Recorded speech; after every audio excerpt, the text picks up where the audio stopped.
নমস্কাৰ, এই মুহূৰ্তত আহি পৰিছে অসমৰ লগতে ভাৰতৰ বিভিন্ন প্ৰান্তৰ পৰা কেইবাটাও গুৰুত্বপূৰ্ণ খবৰ আৰু এনেধৰণৰ খবৰসমূহ নিতৌ চাই থাকিবলৈ চেনেলটো ছাবস্ক্ৰাইব কৰি ভিডিঅ'টোত এটা লাইক কৰি দিব।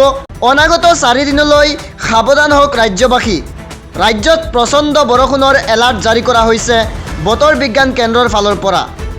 উজনি অসমৰ ভয়ংকৰ বান পৰিস্থিতিৰ মাজতে আঞ্চলিক বতৰ বিজ্ঞান কেন্দ্ৰৰ ফালৰ পৰা বতৰক লৈ জাৰি কৰা হৈছে সতৰ্কবাণী।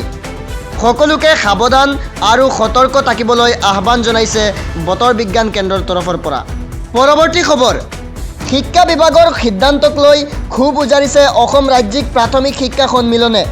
SRD শিক্ষকক লৈ শিক্ষামন্ত্ৰী ৰণোজ পেগুৱে মিছা কথা কোৱাৰ অভিযোগ উত্থাপন কৰিছে।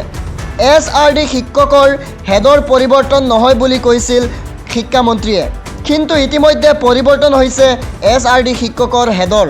পূৰ্বৰ খণ্ড প্ৰাথমিক বিষয়াৰ পৰিৱৰ্তে খণ্ড মিছন সমন্বয়কৰ জৰিয়তে দৰমহা দিয়াৰ যোজা, অৰ্থাৎ হেডৰ পৰিৱৰ্তন। জনাই গৈছোঁ পৰৱৰ্তী বিগ ব্ৰেকিং। ঘণ্টাত 216 কিলোমিটাৰ গতিবেগেৰে আহিছে কালৰূপী ধুমুহা। পূব এছিয়াত অভিলেখ সৃষ্টিকাৰী গৰমৰ মাজতে টাইফুন ডলফিনে জাপানৰ দক্ষিণ অংশত ব্যাপক প্ৰভাৱ পেলাইছে।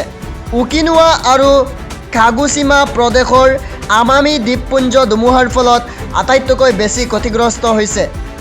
প্ৰচণ্ড বতাহ আৰু প্ৰতিকূল বতৰৰ ফলত কেইবাজনো লোক আহত হোৱাৰ লগতে হাজাৰ হাজাৰ অট্টালিকাৰ বিদ্যুৎ যোগান ব্যাহত হোৱাৰ খবৰ পোহৰলৈ আহিছে। স্থানীয় প্ৰশাসনৰ তথ্য অনুসৰি ওকিনোৱাতে কেইবাজনো লোক আহত হৈছে। আহত লোকসকলৰ ভিতৰত অধিকাংশই বয়োজ্যেষ্ঠ লোক। অৱশ্যে কোনো লোকৰে অৱস্থা সংকটজনক নহয় বুলি জানিব পৰা গৈছে। ধুমুহাৰ পিছতে বহু ঘৰ আৰু ব্যৱসায়িক প্ৰতিষ্ঠানৰ বিদ্যুৎ সংযোগ বিচ্ছিন্ন হৈছে।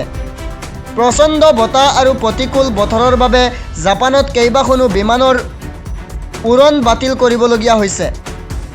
বিশেষকৈ ওকিনোৱাৰ সৈতে চলাচল কৰা বিমান সেৱা আৰু অন্যান্য পৰিবহণ ব্যৱস্থাত বিকল্প চিন্তা কৰা হৈছে।